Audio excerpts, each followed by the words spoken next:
Welcome to another episode of the Growth Focus podcast, where we bring together tech leaders from all across the globe to share their insights and their expertise to help us grow within our industry. My name is Gary Lafferty, your host, CEO and founder of the Authority Accelerator, where we drive profits for tech companies by elevating experts in their field into authorities to their field so that the clients can come to them as opposed to them chasing clients. On this episode, I'm extremely pleased and honored to have Alexander Pfeiffer, and we're going to be talking all things about crowded markets, sustainability, and much, much more. So make sure you've got your pen and paper, make sure you're listening, and make sure you take plenty of notes. So let's have some fun. Alex, it's great to have you here. It's an absolute honor. Thank you for your time today. Why don't we start off by giving us a brief history of who you are and what is it that you do? Thank you very much, Gary. I really appreciate being on your podcast, and thanks for having me. Happy to start and happy to introduce myself. So, my name is Alexander Pfeiffer. I'm currently the co-founder and the CEO of Terralytiq, a company that helps other companies reduce their supply chain emissions. And this topic, sustainability and carbon emissions, has really, it's a red thread through my life. I have very early on, straight out of university, decided that this is really what I want to focus my career on. Early on in my first life as an investment banker, I had some touch points to the effect that climate change can have on communities and on commodities. And I started really looking into this topic, and I realized that climate change is probably one of the defining issues and challenges of our time. And it was about then, by now, probably 15 years ago, that I decided that this is what I want to focus on. So Right. I joined McKinsey briefly after that moment as a consultant, and spent really most of my career there helping companies in and around the energy transition, starting with solar cells, working for utilities, but always on topics around like how do we navigate away from a high carbon to a low carbon economy. I took some time off at McKinsey to do my PhD in Oxford. At the time, I felt that it gave me a lot more credibility and almost like the license to operate in that field, because my original master's was in business, and oftentimes that didn't feel like the right background.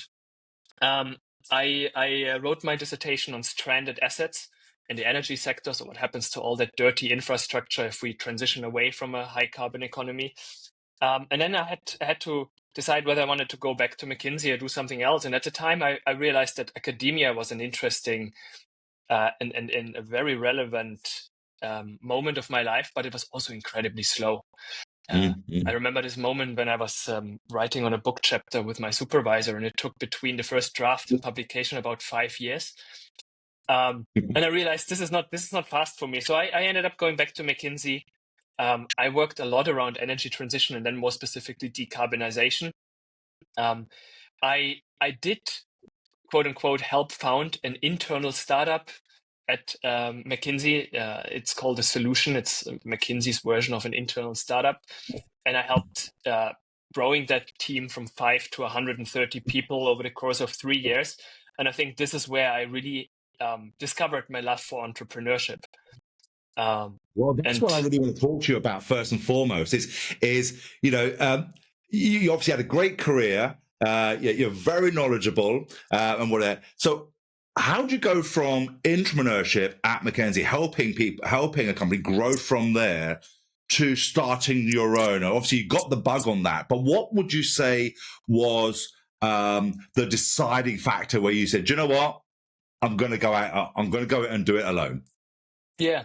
It's a great question. I would say it was the moment when I realized that it wasn't a startup anymore. And I think by all means and measures, 130 people is probably in the free market still considered a startup. I think within a company like McKinsey or any other big corporation, you become too big. Then suddenly there's a lot of admin. There's a lot of you transition away from someone who builds something to someone who manages something. And I did not enjoy that. I was very grateful for the support we got and also the interest we got internally. But I also realized that there was a lot more red tape. There was a lot more structure. There was a lot more things and rules that I had to follow when you're a small 5-person team, there's a lot of entrepreneurialism that you can do and a lot of decisions you can take. When you're a 130-person team with a big budget, you can't do that anymore. So for my co-founder and I, this was the moment when we said this was a great journey and we are very grateful for it. But this is now the moment to go out there, leave the shallow water, go into the deep water, and try it ourselves. Yeah, and that's the key thing, because then you go from one lesson to, and I love what you just said about going into the deep waters. You've got the safety of the shallow waters. Now you're going out into the deep waters. And we've talked before about, the ups and downs of a startup, and we've talked about the scaling too fast and then having to recalibrate. Why don't we talk a little bit about that? Coming out, you came out the gates really, really fast. You've got the full intentions of doing what you want to do, and then going, whoa, we're going too fast here. Let's take a step back and just, in your words, recalibrate. Let's talk us through that a little bit. Yeah. And thanks for bringing this up. Obviously, in our previous conversations, we've touched upon this. I'm happy to also share this here with your listeners. I think when you come out of a company, let's say on an entrepreneurialism or an entrepreneurial position, oftentimes the measure for success is not necessarily revenue or profit. There's a lot of other measures for success in a large corporate political environment. And I think a specific one I want to bring up is like team size. The bigger your team, the bigger the organization that you lead, the better. And yes, there's always revenue targets, etc. But in an internal market, that is somewhat easier to achieve. I think when we started Terralytiq, we were still very much riddled with the mindset from our entrepreneurial position. And we collected some money from angel investors, and we took that money and we hired a team. And we grew in that time, in our first year, we grew to 14 people. And we spent a lot of time picking the right people. And I love the people that we had in the team. But we grew too quick. We expected sales cycles to be shorter than they actually are in this market. So the revenue growth stayed behind the team growth. And I think it took us too long in the beginning to realize that. It took us too long to make then the decision to stop that and to perhaps also revert some of that. And that was certainly a learning that I expected a lot of learnings. That was not one of them, but it was an important one that we made. Yeah, absolutely. And I think this is when you have the human element to it as well. We're taught as entrepreneurs, we make our minds up quickly and change them slowly. But that's different and harder when you are dealing with people and people's emotions and friendships and leadership. It does make, and this is why, although you say it was, it took too long to do it, there are reasons why. Yeah, there are absolute reasons why. So, you're in the sustainability, and I want to talk about this crowded market. Sustainability is very much of a buzzword today. There's a lot going on. We've talked about this before. There's a lot of competition out there. How do you position your company to stand out amongst the hundreds claiming they do exactly the same thing? Yeah, this is a huge challenge. And I honestly wouldn't claim that we found a solution to that yet. We're still experimenting. We're still looking for it. But it is a bit what you say, right? So when we started with Terralytiq, I actually, even before leaving McKinsey, I started a list. Every time I came across a company that did something similar to us or what I had in mind, I took note and wrote down that company. I think when that list reached 100, I stopped. Because as they say, most startups die of suicide rather than murder, right? So I stopped tracking that. But this is just to say there's a huge market and it's a very competitive industry. I think if you look behind the curtains, then the industry itself is still very immature. So some of the industry standards are actually pretty low. I'll give you an example. What's still very much standard today is the so-called spend-based accounting. So rather than asking how much did I buy of something, you ask how much did I spend on it, and then you use some sort of average emission factor that says like per dollar spent on electrical equipment from North America, it's about 3 kilograms of CO2. I'm making this up. But obviously that is heavily biased depending on the prices you negotiate with your suppliers, inflation, discounts, etc., right? This is industry standard. Like if you do that, you follow industry standard, but it's obviously very bad. And most companies out there follow those standards. And we believe as Terralytiq that there's a better way to do that. And now to more specifically answer your question, we try to really focus on what we're doing different than our competitors, and we constantly work on our value proposition and the communications around it. In fact, every 2 weeks we have a meeting, the whole team gets together, we discuss every single customer conversation, every single sales conversation we had in that period, and we ask, what do they want, what are their pain points, right? And how do we help them differently than others do it? And then we use that to adjust our product roadmap, our communication, marketing, etc. We start seeing some success. So we start seeing inbound, which is great as a startup when you get the first the first submissions via your website form that are not spam, but actually customers wanting a demo. That's amazing. But I think still the best effect that we have is talking in person to people, and that you do on conferences. And that's something that we do a lot. In fact, next 2 weeks, I'll be at 2 conferences in London and Frankfurt. I hope to talk to many potential customers, but it's obviously very difficult to scale. So we still need to figure out our digital marketing in a way that leads to more inbound. But it's a journey, and we're excited to see some progress.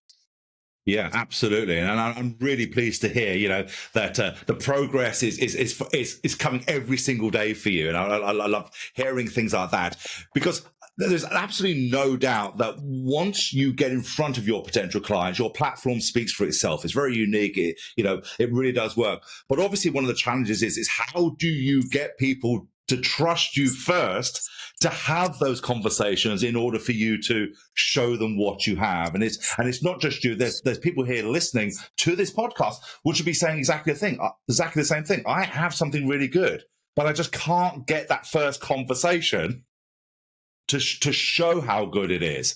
What experiences have you had around that, and what have you done to get around that?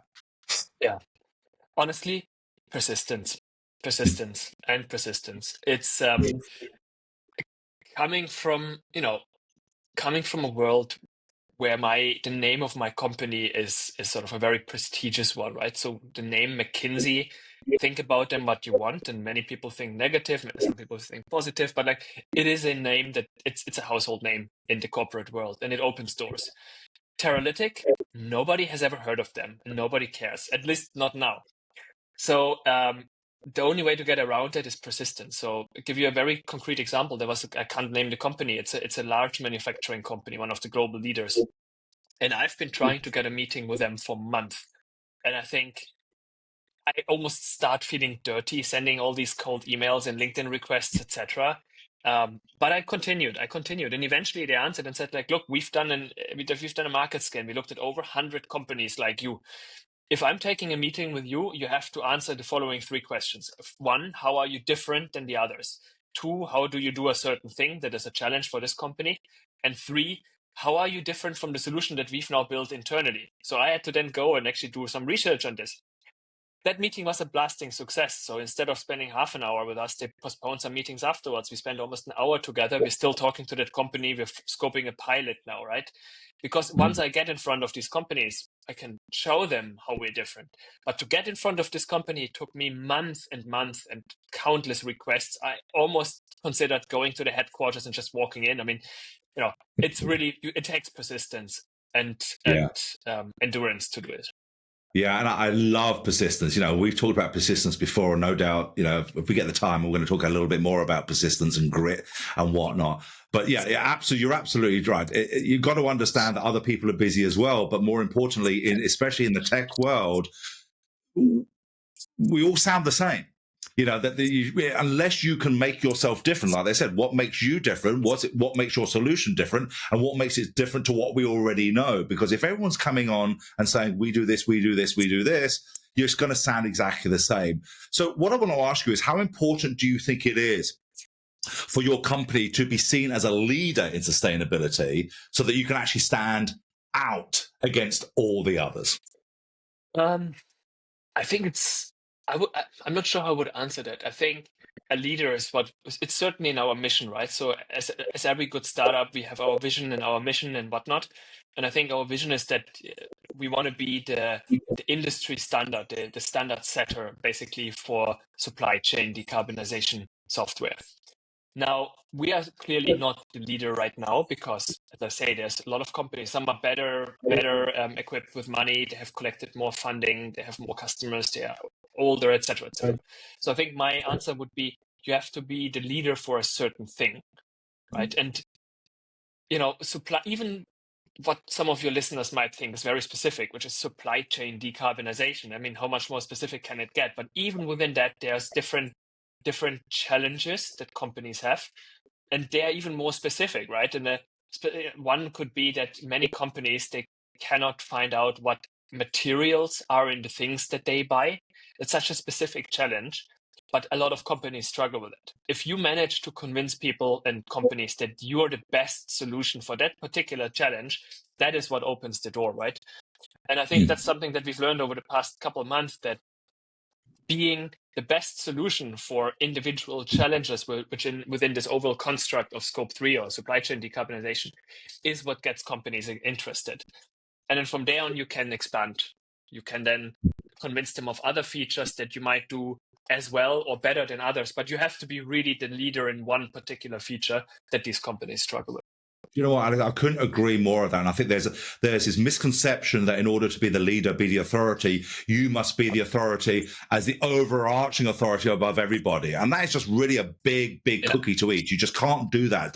It's like trying to swallow a whole elephant, no matter how long you've been in the game, because there's always going to be the big four in any industry that's going to claim that title. But as you said, if you can become the authority or the leader in one particular problem that gives one particular outcome that solves it for them, then you claim that space and then you can grow from there. Is it? So, the message I suppose here would be is that don't let the fact that you're small stop you from trying to claim your piece of authority within the industry, because you can certainly claim that if you're focused towards that and be known for one thing. You might do a lot more, but actually be known as the leader for that one thing. And that's a tremendous lesson to get to share there.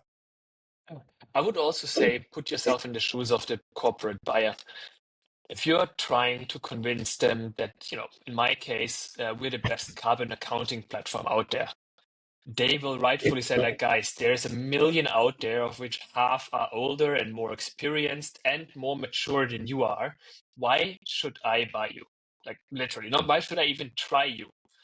If you can go there and say, like, well, you have your carbon accounting and reporting platform, and we appreciate it, but don't you have that problem X, in this case, that you can't really get good insights on your on the materials and the components that you buy?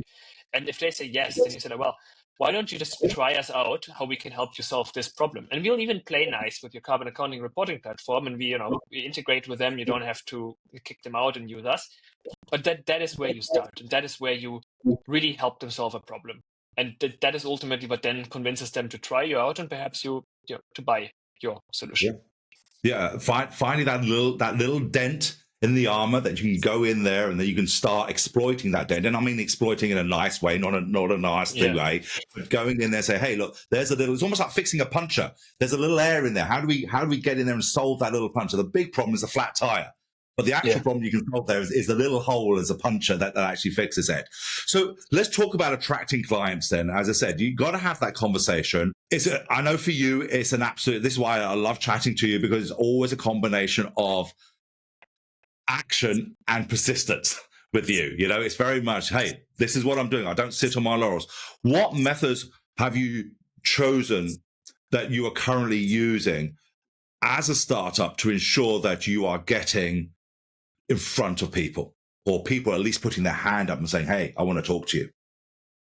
Yeah, we're trying a lot of different things. And I think marketing is almost our number one priority now in Q1, right? I think what is helpful is clear communication. And that is also something that evolves constantly. So when we started Terralytiq 2 years ago, coming out of 10 years at McKinsey, talking to some of the biggest companies of the world, we thought we knew and understood what the market and what the customer needs. Fast forward 2 years, I realize even now I don't fully understand it, right? We have, in the meantime, talked to literally hundreds of practitioners in that area, to companies, etc. And we've gotten a lot smarter. And guess what? every startup will confirm that, but like our initial idea was wrong, and we've pivoted 3 times since then. And I think what we have now is a lot better. But I would still not claim that what we have now is perfect, right? So it's a constant listening to customers. I guess maybe that's the summary of all of this. Make sure that you talk to a lot of customers, that you listen well, and that you have some structured way to collect that feedback, to structure it, and to turn it around into what makes up your start, right? What's the product? What of those things that we've heard over the past couple of weeks should actually make it on the product roadmap, because apparently they reflect a common pain point? How do we actually define the pain point? How can we communicate it in a way that the customer recognizes themselves in there? I've just learned this week that, opposed to my optimistic mind, which is always around opportunities, customers react more to the pain itself, rather than telling like, look, all the great things you can do on our platform. You should rather communicate like, here's all the problems we solve for you. So there's just certain things around understanding your customer, really boiling it down to what are their main pain points, communicating those well, and then provide a solution for that. And that you have to get in front of as many customers as possible. And that's the process we are on. We're trying to move away from cold. Cold, in my experience, like cold sales, cold outreach, has not been super effective. I think what we're trying right now is really going via content, providing relevant and interesting content on LinkedIn, in conferences, webinars, etc., and then having customers find us based on that. Absolutely, which is a philosophy, as you well know, that's what we do here at Authority Accelerators, is making sure that you are giving good educational-based marketing content out there, so people come to you as opposed to you doing the chasing. But one thing I want to pick up on there, which you said it with such grace, yet it could be missed, is that especially in tech, the belief is, if my product or my service is great, they will buy. And it isn't about how good it is. It's about how it solves a problem. That people buy from pain, that they want to stop something. It's got to either make me more money, it's got to save me more money, or it's got to keep me out of jail for compliance. What is the problem that you solve and the pain that they're going through? And then work your message along that. Because like you're doing right now, people will buy if they're in trouble, or they've got a pain they need to solve, or their boss tells them that has to change, as opposed to, here's a new shiny object that looks better, bigger and better than everybody else. It's a very, very good point on that. Let's talk about sales cycles. You've mentioned before, obviously, closing deals can take 9 months, 12 months, or whatever the case may be. What advice can you offer, based upon what you know currently, for founders facing similar challenges with sales cycles, not only being long, but getting longer and longer because they're doing demo after demo after demo? Yeah. I'm happy to maybe share for like 30 seconds or how it works for us. So when we have a first or second conversation, it's typically around demo, right? And you have your first hook, you have your way in. The first person you give a demo, and typically it's the wrong person. That person is like, oh, this is cool, but let me set up another meeting with the right people. So it's almost the second meeting is almost as important as the first one, which is like, okay, the right people are suddenly in this call, and you have to convince them as well. In some cases, there's even a third demo, because then the boss needs to be involved as well, because they're the decision maker. So all of that is fine, right? But in our experience, try to provide value as quickly as you can. So we have, let's call it a marketing instrument, where we provide a free analysis, a product carbon footprint, that we do for them. And it's important that you do it for them, because if you sell a platform, they can't do it themselves without going through a lengthy tech review and whatnot. So the first one you have to do for them, it's that's the marketing, that's your sales effort. Then you provided some value, they see what you can do, and they get interested, right? The next step for us is a paid pilot. So we say like, well, look what we've delivered, this was apparently interesting and great, let's talk about how we can do a paid pilot. And here's where I want to make that first suggestion. That paid pilot, because it's a contract, it has to go through procurement, through legal, through everything, right? So you might as well set this up as the full contract that you eventually want to sign, and you make the paid pilot a first period with an opt-out afterwards. So basically, you already signed a license contract, you already signed a whole shabam, and it takes a while, right? Because it has to go through legal and procurement, and you have to do the tech onboarding and so on and so on. But you have to only do it once. And I think that was one of big learning. We originally had pilots.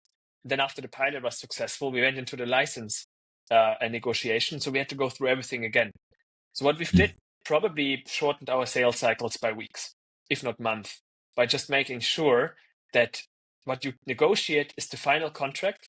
There's an appendix that says we do a pilot first, and after the pilot, the client can opt out free of charge, right? But it makes it so much easier for them, and it makes it so much quicker afterwards. That's a really important advice, probably the biggest learning we had. And then the last, it should be self-explanatory, but still, don't make yourself the bottleneck. Like the worst you can do in such sales cycles is that you're the one that has to send stuff. So if they answer and they're sending you something or they're asking for something, make sure to get it to them within 24 hours, because then you have the momentum. Clearly, you're on the mind of that person right now. If you send it back quickly, they'll continue, and then it takes weeks on their side again. But don't be the bottleneck yourself. I think those are the main advices. Yeah, I think that's some great advice there. Don't overpromise, and underdeliver. Make sure you're, as you say, not the bottleneck, and make sure you do it. But you're absolutely right. Why make them go through the whole procurement process again? Because that just absolutely delays. But then also you're doing is you're putting another reason for a no. For them to say no, because you've got to start all over again, and all the other people now have to get involved. And that is a fantastic piece of advice. And guys, if you're not doing it, if you're listening to this, you're not doing it, do it. This is how we run our business as well. This is what we do with our clients as well. Funny enough, is that we have stage one. You call it the pilot, we call it stage one, and with the stage one, and then there's an opt out after stage one. But we've got all the stages in place for our contract. Let's talk a little bit about collaborations. Alex, you focus a lot on collaborations with suppliers, and that's actually quite unique. How does this approach help your clients not just meet their sustainability goals with your clients, but also help them reduce costs and grow your company? Yeah. So I mentioned these sort of very specific struggles, right? And one struggle that many companies in that particular field and area have is that in order to get really good information about emissions in your supply chain, you have to collect primary data. I think what we as Terralytiq do is we help you to get the best possible data without reaching out to suppliers, which helps you prioritize which suppliers you want to reach out to and on which products, etc. And then we help to get in touch with those suppliers. But ultimately, that getting in touch with suppliers is, for any company that wants to make any progress, is a must. Now, what companies struggle is that they don't get answers from suppliers. And there's good reasons for that. Suppliers are often smaller and under-resourced. They don't have the capacity or the capability to give answer on complex carbon questions. And by the way, they're getting these requests from all their customers at the moment in 20 different formats. So they're really overwhelmed. And that's why they don't reply and why they don't provide this information. In some situations, they might also think that it's critical information that they can't supply because they give away too much of their secrets, right? What we find is that, first of all, starting with an answer rather than a question is a good way. So many of our competitors will send out an empty questionnaire and asking, hey, dear supplier, on behalf of our customer, we would like you to fill this. And that's the problem, right? Because then the supplier has a big question mark over their heads and scratches their head and asks, how are we going to do this? We help our customers already get to an answer without primary data. So we might as well just share that answer. That's, by the way, rooted in a lot of work on our side and some very smart approaches. But we share the data with the supplier. We say, like, look, here is what we think about your supply chain. Here's what we think about your operations, right? Based on sources that we mentioned. Please let us know where we're wrong. And by the way, here's a guide how you would figure out whether we're wrong. That approach makes it so much easier for suppliers to actually answer and to actually, provide that data. And we have literally, in the pilots and the work that we did with customers, we have found that this can reduce the time it takes to get an answer to your request by 75%. So in the cases that we've Wow. worked on it, Wow. literally reduced the time from like 4 or 5 weeks to only about a week. And even with suppliers that are at the very beginning of their own journey, like some Chinese suppliers that have never worked on carbon before, they found it quite easy to provide the data in our environment. And that's what excites a lot of our customers, because it saves them so much time, so much effort, so much headache. And that's one of the things that we communicate a lot, going back to your previous questions, when we talk to our customers. Brilliant. Yeah, fantastic. Well, listen, it's been a fascinating journey and it's been great chatting to you. But I've got one last question for you, and that is this. I mean, you've had an interest in entrepreneurship, now entrepreneurship, the challenges, you've run too fast, you had to dial it back, you got the perseverance in there and everything we've talked about in between today. If there was one piece of advice you'd give founders out there today, or certainly starting founders, what would that be? I mean, the one I already gave is persistence, right? And this is I'm not a smart person to give you that advice. Like every startup blog, in the first paragraph, you'll somewhere see persistence. Just show up to work every day, even if life and the industry throws you stones in the way. I mean, just continue. Like, I think the successful startups and scale-ups out there, they all went bankrupt 6 times, almost bankrupt, I should say. So Yeah. just go do it, continue. I think the somewhat more interesting advice is also not unique, but from own painful experience, stay small and really sort of scrappy as long as you can. Like, hands down, the biggest mistake that we made in those past 2 years was to scale too quickly. At some point, we had a very high burn rate for the team, right? We burned through our the investments we connected relatively quickly, and luckily we caught it on time and we stopped it on time, and it helped us survive. But I think a couple more months and we would have been dead, right? And I think scaling and growing is great, but you should do it with customer success. So really stay small, stay scrappy, do a lot of things manual, and then only hire even if you collect investment, continue staying small and scrappy, and only start hiring once you see the customer success coming in, and once you see the contracts come in and the revenues, etc. And then of course you can connect investment, and you can have a negative cash burn for a while longer, but at least then you have the customer success and the revenues that come in to support that what you're doing is actually correct. That's really the biggest piece of advice that I would say I took away from the last 2 years. Yeah, and I think that's some fantastic piece of advice. And I love the word scrappy. I love that from a startup point of view. You just need to get in there, keep it scrappy. Don't, there's a phrase we find a lot is that people lean over their skis too much, and then they end up crashing and burning and stuff like that.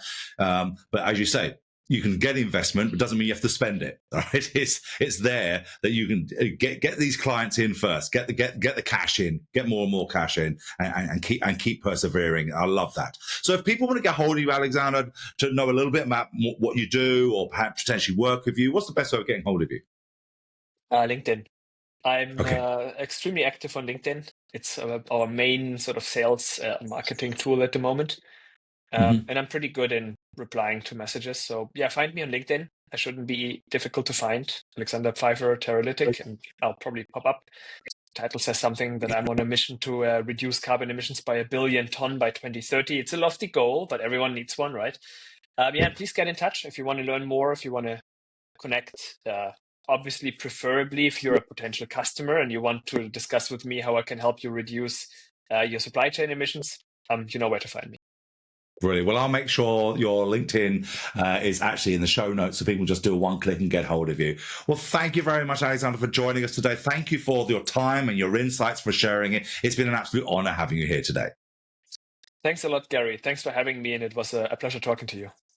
Brilliant. Well, thank you. And thank you, ladies and gentlemen, for joining us again for another fantastic episode. And if you've taken anything from Alexander today, please make sure you put it down as a like or a comment, and make sure you subscribe for more tech leaders sharing their insights. But more importantly, this is a channel for us all to grow. So please make sure that you share this episode, you share some knowledge from there so that we can all grow together. So until the next episode, thank you very much for joining us. Alexander, thank you very much. I'll speak to you soon. And thank you guys for joining us. Goodbye.